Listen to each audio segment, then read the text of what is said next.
할렐루야. 점심 식사 맛있게 하셨습니까? 여러분, 오늘은 10월의 마지막 주일입니다.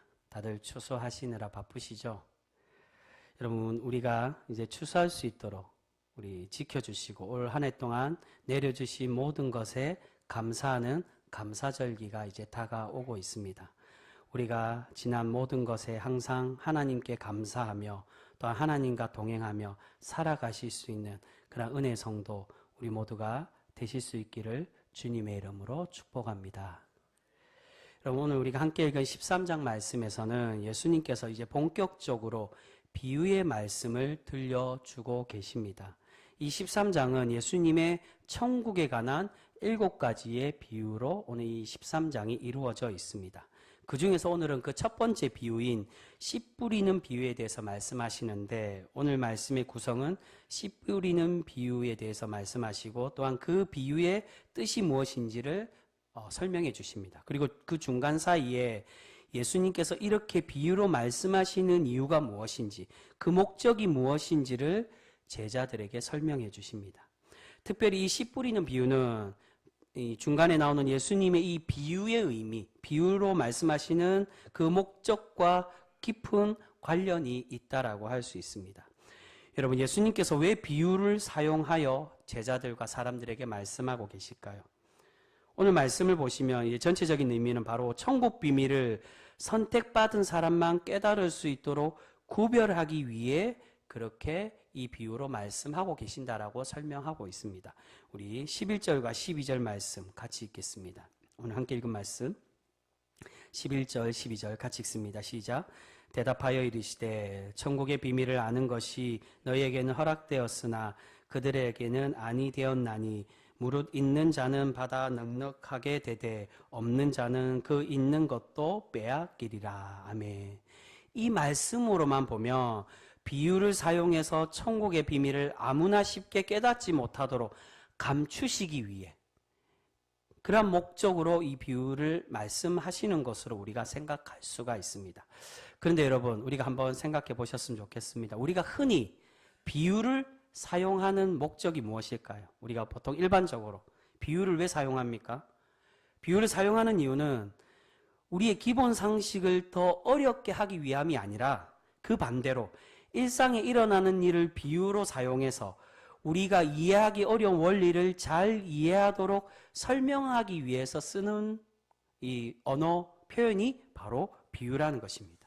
예수님의 천국 비유는 오늘 13장에서 본격적으로 나오지만 예수님이 비유는 이미 산상수훈에서부터 시작이 되고 있습니다. 그 산상수훈에서부터 여러 번 사용을 하고 계시는데 그곳의 말씀을 보시면 예수님께서 복음을 설명하실 때 더 제자들과 함께 모여있는 사람들에게 잘 이해하도록 하기 위한 목적으로 원래의 비유의 목적대로 이 비유를 사용하고 계시는 것을 볼 수 있습니다. 그런데 왜 오늘 예수님은 여기서 비유를 사용하는 목적이 비밀을 감추기 위한 것이라고 그렇게 말씀하고 계실까요? 여러분, 사실 그 이유는 이 비유로 인해 사람들이 깨닫지 못하게 하기 위한 그 목적이 아닙니다. 이 비유를 통해 예수님은 단순히 구별하기 위한 목적으로 사용하고 계신다는 겁니다. 근데 그 구별이라는 게 더 어렵게 해서 그들이 깨닫지 못하도록 구별하는 게 아니라 여기서 깨닫는 자와 깨닫지 못하는 자가 비유로 말씀해서 깨닫지 못하는 것일까요? 그렇지가 않다는 겁니다.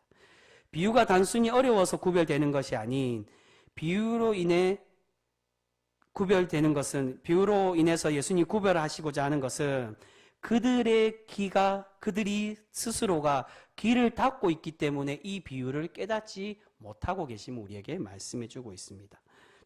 여기서 중요한 것은 비유로 말하느냐, 비유로 말씀하시지 않느냐가 중요한 것이 아니라는 겁니다. 예수님의 복음을 듣지 않는 사람은 무엇을 사용해도 어떤 말씀을 해도 예수님의 말씀을 듣지 않고 있었다는 겁니다. 그래서 이것을 더욱 명확하게 구별하기 위해서 예수님은 비유를 사용하고 계신다는, 사실은 이게 언어적 유의의 표현입니다. 너희가 일반 말을 해도 못 알아듣고 비유로 말해도 못 알아들으니 너희가 듣는 대로 들으라는 겁니다. 여러분, 이 말씀은 바로 오늘 예수님께서 인용하고 계시는 이사야서 인용문에서도 그 의미를 우리가 찾을 수가 있습니다. 우리 15절 말씀 같이 한번 읽어보겠습니다. 15절 말씀입니다. 시작. 이 백성들의 마음이 완악하여져서 그 귀는 듣기에 둔하고 눈은 감았으니 이는 눈으로 보고 귀로 듣고 마음으로 깨달아 돌이켜 내게 고침을 받을까 두려워함이라 하였느니라. 아멘. 여러분 무슨 뜻입니까? 백성들의 귀가 둔하고 눈을 감은 이유가 무엇이라고 설명합니까? 그들의 마음이 완악해졌기 때문에 그들의 귀와 눈이 어두워졌다는 겁니다. 말이 어려워서 비유로 말씀하셔서 하나님의 복음이 그 천국의 비밀이 어렵기 때문이 아니라 그들이 완악한 마음 때문에 눈을 감고 귀를 닫고 있었다는 겁니다. 그렇게 하나님께서 이들이 함부로 복음을 쉽게 듣고 그것을 고침받지 못하도록 감추시기 위해 말씀하고 계신다는 것입니다. 이 말씀은 13절에서도 보시면 우리에게 동일하게 말씀합니다. 우리 13절도 한 번 더 읽어보겠습니다. 13절 같이 읽습니다. 시작. 그러므로 내가 그들에게 비유로 말하는 것은 그들이 보아도 보지 못하며 들어도 듣지 못하며 깨닫지 못함이니라. 아멘. 어떻게 말씀하십니까? 보지 못하게 하고 깨닫지 못하게 하기 위함이 아니라 그들이 보아도 보지 못하고 깨달아 들어도 듣지 못하기 때문에 비유로 말씀하신다는 겁니다.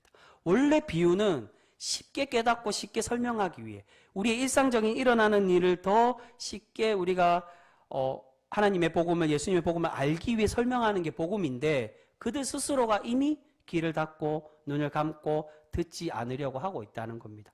그래서 예수님은 더 잘 구별하기 위해서 이 비유로 설명하고 계신다는 겁니다. 예수님은 아주 쉽게 복음을 설명해 주셨습니다.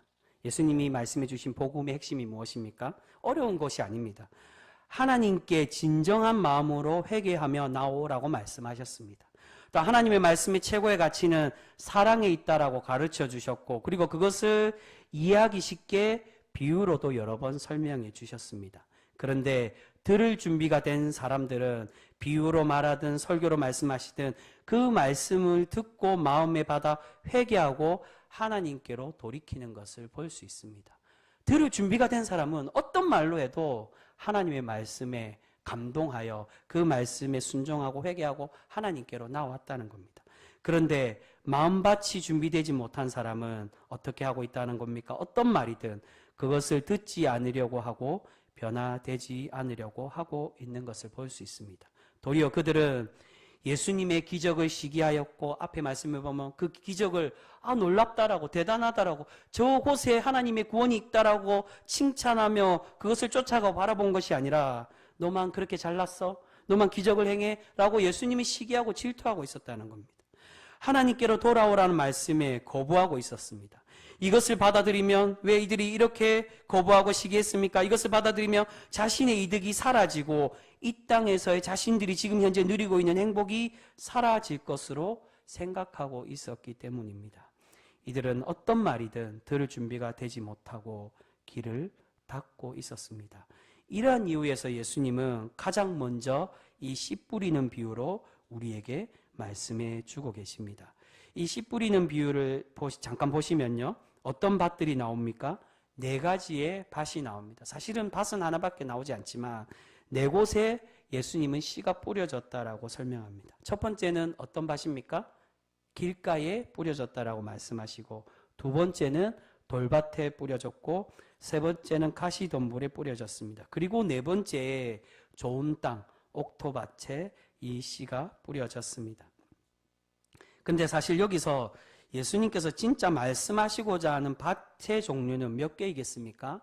4개가 아니라 바로 2개뿐이라는 겁니다.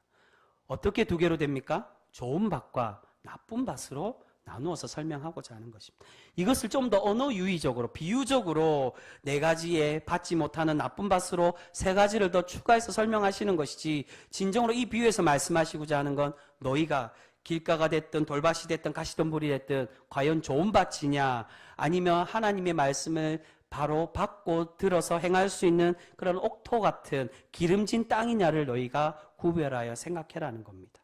좋은 밭에는 그 결실이 30배, 60배, 100배 많은 결실을 맺지만 좋지 않는 밭에는 그 씨들이 제대로 자라지 못해서 아무 결실을 맺지 못한다라고 예수님은 말씀해 주고 계십니다. 여러분, 오늘 13장의 전체 비유는 천국 비밀에 관한 비유로 말씀해 주고 계십니다. 지금 예수님께서 뿌리고자 하는 말씀의 씨앗은 바로 천국 비밀을 뿌려서 너희가 천국을 깨닫고 하나님의 참된 천국 백성으로 나아오라고 그렇게 말씀하십니다. 예수님은 모든 이들에게 공평하게 천국의 말씀을 뿌리고자 하고 계십니다.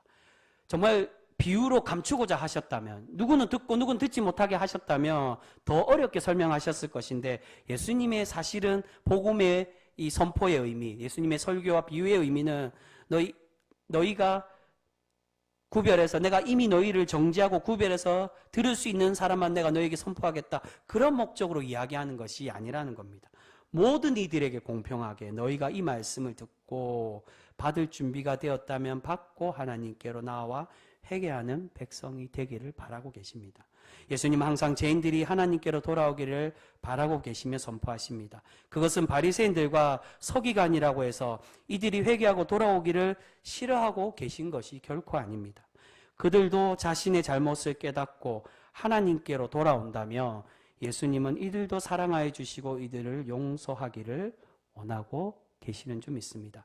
그래서 예수님의 말씀을, 복음을 들은 사람들 중에 바리새인들과 서기관들 중에서도 예수님의 말씀은 소수이지만 자신의 자존심을 내려놓고 회개하고 예수님께로 돌아와 예수님을 따르는 제자들이 된 사람들도 분명히 있습니다. 그런데 그들에게 이 비유가 어려운 설명이 되고 천국의 말씀이 비밀이 될 수밖에 없는 것은 바로 이들이 예수님의 복음, 천국의 비밀을 들을 준비가 되지 못하고 있었다는 것. 비유가 어려워서가 아니라 비유로 말하든 아니면 예수님이 직설적인 설교로 말씀하시든 받을 준비가, 받을 마음이 되지 않고 있었다는 겁니다. 그래서 예수님은 우리에게 이렇게 말씀하고 계십니다. 우리 9절 말씀, 짧은 말씀이지만 9절 말씀 같이 읽습니다. 시작. 귀 있는 자는 들으라 하시니라. 아멘. 여러분, 여기서 귀 있는 자라는 건 들을 귀 있는 자는 들으라는 것입니다. 마가복음에는 평행복문에 나오는 마가복음 4장에는 들을 귀 있는 자는 들으라라고 되어 있습니다. 여러분, 우리 중에 들을 귀 없는 사람이 과연 누가 있을까요? 때로는 농아인과 같이 장애를 가진 사람이라면 아마 들을 수가 없을 것입니다. 들을 귀가 없는 사람들입니다. 그런데 들을 귀가 없다는 것은 장애를 가지거나 그런 사람을 말하는 것이 아니라 무엇을 뜻합니까? 마음의 귀를 닫고 들을 준비가 되지 않은 사람, 말씀은 들어도 그 말씀을 받아들이지 않는 사람을 의미하고 있습니다. 여러분, 그렇게 예수님은 이 씨 뿌리는 비유로 가장 먼저 말씀해 주고 계시는 것입니다. 과연 우리는 어떤 밭으로 마음의 밭을 준비하고 있느냐는 것입니다. 우리의 마음의 밭이 혹여 길가나 돌밭, 가시덤불과 같이 복음의 씨를 뿌려도 자라지 못하고 죽어버리고 거부하는 마음의 밭인지, 아니면 좋은 밭, 옥토와 같이 마음이 기름지고 들을 귀가 있고 들을 준비가 되어서 하나님 말씀을 심었을 때 즉각적으로 반응하고 회개하며 변화가 일어나는 그러한 신앙이 있는지 우리의 모습을 돌아보며 생각해 보기를 바라고 계시는 것입니다. 그런데 여러분, 여기서 주의할 점은 예수님은 비유로 말씀하시고 제자들에게 그 비유를 설명해 주고 계십니다. 너희에게는 허락되었다라고 말하는데 왜 제자들에게 이 비유를 설명해 주실까요? 분명히 제자들도 이 비유를 이해하지 못했다는 겁니다. 비유를 분명히 더 잘 이해하기 위해서 사용하시는 표현인데 제자들 또한 예수님의 비유를 바르게 깨닫지 못하고 있었습니다. 여러분, 왜 그럴까요? 그 이유는 바로 제자들 또한, 예수님을 따르는 사람들 또한 선입견을 가지고 있었기 때문입니다.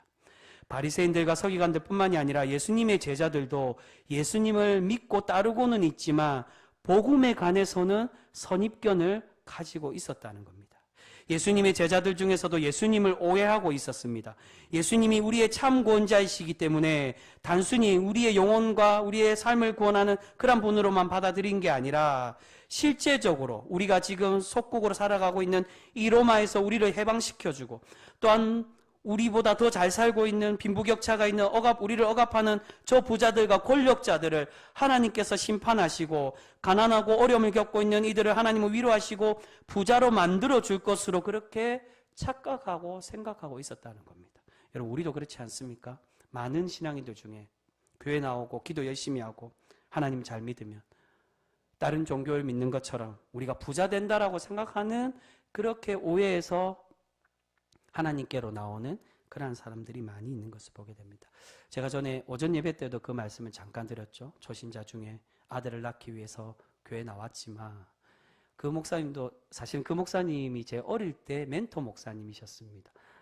어릴 때 중고등부 때 저희 모교에서 가르치던 목사님인데 거기서 이제 가르치시다가 부산으로 가셔서 이제 단독 목회로 그렇게 목회를 하셨는데 개척교회다 보니까 이 교회를 부흥시키고자 하는 그 열정이 너무 앞선 나머지 교회 나와서 기도하면 아들 낳는다라고 그렇게 기복적인 설명으로 그 이야기로 얘기를 했다는 겁니다.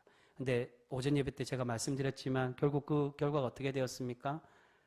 그 며느리가 임신은 했지만 아들이 아니라 딸을 임신함으로 결국 그 아이를 지워버리는 그런 비극적인 결과를 낳았다는 겁니다. 그 당시에는 가능했던 시대입니다. 한 20년 전 얘기이기 때문에. 여러분, 우리가 예수님을 믿고 교회에 나오는 목적이 무엇입니까? 우리 또한 혹여 이 제자들과 바리새인들과 서기관들과 같이 진정으로 예수 그리스도께서 우리 하나님께서 우리에게 주시고자 하는 참된 구원과 참 하나님의 복음의 말씀을 우리가 받아들이고 그 구원의 백성이 되고자 하는 것이 아닌 이 땅에서 바리새인들이 그렇게 생각하고 오해했던 것처럼 부자들은 하나님께 복받은 사람이라고 그렇게 칭하며 그들에게 빌붙어서 그렇게 아부하며 살아갔던 것처럼 우리 또한 이 땅에서 복만을 받기를 바라며 혹여 주님께 나오고 있지는 않습니까?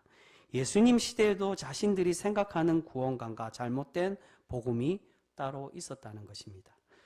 여러분, 우리 또한 하나님의 말씀을 듣고 바로 행하지 못하고 받아들이지는 못하는 이유가 무엇입니까? 왜 기없는 자처럼 이 바리새인들과 서기관들처럼 기없는 자처럼 그렇게 행동하게 되는 것일까요? 그것은 바로 우리 또한 주님에 대해서 선입견을 가지고 있기 때문입니다. 내가 믿고 싶은 하나님, 내가 원하는 신앙생활, 내가 바라는 복음이 따로 있는데 예수님은 어떻게 말씀하십니까? 계속 그것이 아니라고. 지금까지 잘못 믿고 있었다고. 이제는 우리가 생각하는 것과 다르게 생각하고 행동해야 된다라고 말씀하고 계신다는 겁니다. 그런데 우리는 여전히 바리새인들과 서기관처럼 길을 닫고 다른 복음을 원하고 있는 그러한 존재가 되고 있음을 발견합니다. 이런 분명 예수님은 다투지 말고 사랑하고 용서하고 화해하라고 말씀하시는데 우리는 계속 나의 욕심 때문에 시기하고 미워하며 다툴 때가 많이 있습니다. 또한 예수님은 자신처럼 낮아지라고 그러면 하나님께서 높여주신다라고 말씀하시는데 우리는 하나님이 높여주는 그때까지를 기다리지 못하고 인내하지 못하고 우리 스스로가 높아지려고 하고 나의 가진 것을 자랑하고 자신을 드러내려고 하는 그러한 모습들이 더 많이 있는 것을 보게 됩니다. 여러분, 결국 우리도 들을 기 없는 자처럼 주님의 말씀에 귀를 닫고 예수님이 뭐라고 말씀하시든 내가 원하는 대로 신앙생활하고 내가 필요한 것을 채우기만 하면 된다는 그 마음은 결국 예수님의 말씀처럼 있는 것까지도 뺏기는 그러한 존재가 될 수밖에 없음을 우리는 분명히 기억해야 될 줄 믿습니다.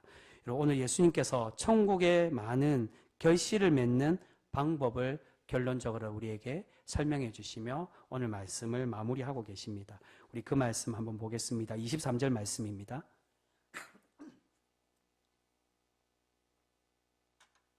23절 말씀 우리 같이 읽겠습니다. 시작. 좋은 땅에 뿌려졌다는 것은 말씀을 듣고 깨닫는 자니 결실하여 어떤 것은 100배, 어떤 것은 60배, 어떤 것은 30배가 되느니라 하시더라. 아멘. 이런 말씀을 듣고 어떻게 해야 된다라고 말씀합니까? 깨닫는 자가 되라고. 깨닫는 자가 많은 결실을 맺을 수 있다라고 말씀하십니다. 여러분, 여기서 깨닫는다는 건 무엇일까요? 머리로만 깨닫는 것, 그것을 말할까요? 그렇지 않고 들을 귀 있는 자처럼 말씀을 받고 마음에 새겨서 행하고 실천하며 살아가는 것이 진정으로 깨닫는 신앙인의 모습이라고 할 수가 있습니다. 사랑하는 성도 여러분, 우리 주님께서는 지금 천국의 비밀, 우리가 구원받는 방법을 이미 말씀해 주고 계십니다. 그 방법은 멀리 있거나 어려운 것이 결코 아님을 말씀합니다. 나의 자존심은 이제는 내려놓고 이제 나는 죽어지고 내 속에 예수님의 마음만이 살아 역사할 때 우리가 진정한 주님의 구원의 사람이 될 수 있음을 말씀해 주고 있습니다. 네, 여러분, 사실 제가 이렇게 쉽게 말씀드리지만 굉장히 쉬운 것 같지만 우리가 이 쉬운 말과 예수님의 이 쉬운 표현이 결코 우리가 실천하며 살아가기에는 때로는 어려울 때가 많이 있는 것을 보게 됩니다. 그래서 우리가 잘 아는 이미 고인이 된 김수환 추기경도 살아생전에 그렇게 마지막에 이야기한 것이 아니겠습니까? 사랑이 자신의 머리에서 가슴까지 내려오는 기간이 평생 70년이 걸렸다라고. 생각은 다 아는데 그 쉬운데 그것을 가슴에 받아들이고 행동하기에는 자신도 결코 쉽지 않았다라고 우리나라의 최고의 카톨릭의 권력자인 김수환 추기경도 그렇게 고백하는 것을 들을 수 있습니다. 그러나 여러분, 안 된다고, 내가 하기 싫다고 계속 거부하다 보면 오늘 예수님께서 말씀하는 것처럼 결국 바리새인들처럼 천국의 비밀을 빼앗기는 그러한 존재가 될 수밖에 없게 되는 것입니다. 여러분, 그렇기에 우리가 이제는 용기를 내어서 주님의 말씀을 바르게 깨닫고 실천하며 살아가 진정한 하나님의 천국의 백성으로 살아가실 수 있는 우리 귀한 성도 모두가 되실 수 있기를 소망합니다. 여러분, 우리는 우리가 믿기 원하고 우리가 바라는 천국, 또 우리가 원하는 대로 주님을 사용하거나 주님을 바꾸려고 해서는 결코 안 됩니다. 그러한 사람들의 결말은 바로 이단과 또한 잘못된 구원관으로 세상으로 빠지는 그러한 사람들로 될 수밖에 없습니다. 오늘 주님은 너희가 이 비유이든 예수님의 복음의 말씀이든 주님의 그 말씀을 바르게 깨닫고 가슴에 새겨 그 쉬워 보이지만 그 어려운 것을 너희가 실천할 때 하나님의 복과 하나님의 위로와 하나님의 만지심으로 체험받는 그런 백성이 될 수 있음을 더 받은 사람, 깨닫는 사람은 더 많이 부여되고 깨닫지 않으려고 기닫는 사람은 그 있는 것조차도 빼앗긴다라고 그렇게 말씀하십니다. 우리가 빼앗기는 자가 아니라 주님을 진정으로 믿고 고백하여 온전히 주님의 그 십자가의 길을 쫓아 살아가 하나님의 천국의 백성으로 날마다 살아가는 그런 복된 성도 우리 모두가 되실 수 있기를 주님의 이름으로 축복합니다. 기도하겠습니다.